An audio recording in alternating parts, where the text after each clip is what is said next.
Anistiado em abril de 45, participa ativamente do processo de redemocratização do país.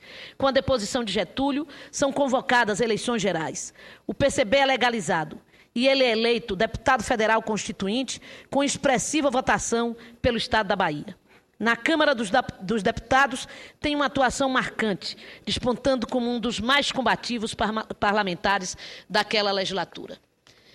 Em menos de 2 anos, proferiu cerca de 200 discursos, quase sempre em defesa da soberania nacional, das causas operárias e de todas as denúncias das péssimas condições de trabalho e aviltantes salários a que eram submetidos os trabalhadores brasileiros, enfatizando o regime de exploração e a desumana carga horária, que em alguns setores, a exemplo das mulheres da indústria fumageira do recôncavo baiano, que eram obrigadas a uma jornada de trabalho de até 15 horas, inclusive aos domingos e feriados. Sou dessa região, sei a importância dessa luta para as trabalhadoras e os trabalhadores rurais da Bahia, e a importância de Carlos Marighella nesse processo de mobilização dos trabalhadores da minha terra. Em decorrência da anulação do registro do PCB em 47 e da cassação dos mandatos dos deputados comunistas no início de 48, só restou a Marighella o retorno à clandestinidade. Na década de 50, participa das campanhas populares em defesa do monopólio estatal do petróleo, contra o envio dos soldados brasileiros à Coreia, organiza a greve geral dos 100 mil em 53 e visita a China Popular e a União Soviética. É também nesse período que dá início à publicação de alguns aspectos da renda da terra no Brasil e uma série de ensaios sobre a questão agrária brasileira.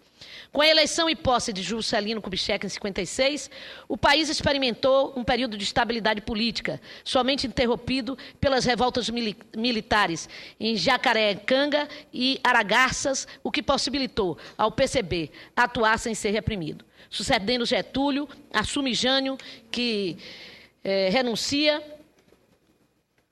provocando a maior crise político-militar do período republicano. Contra a vontade dos militares, o vice-presidente João Goulart toma posse. Em 31 de março de 64, é deflagrado o golpe militar que instala um regime autoritário que se prolongaria por mais de 20 anos. Imediatamente após o golpe, foi desencadeada uma brutal repressão contra grupos e organizações controlados pela esquerda. CGT, UNE, Ligas Camponesas, grupos católicos como a JUC, AP, milhares de pessoas são presas ilegalmente e a tortura começa a ser aplicada aos prisioneiros políticos.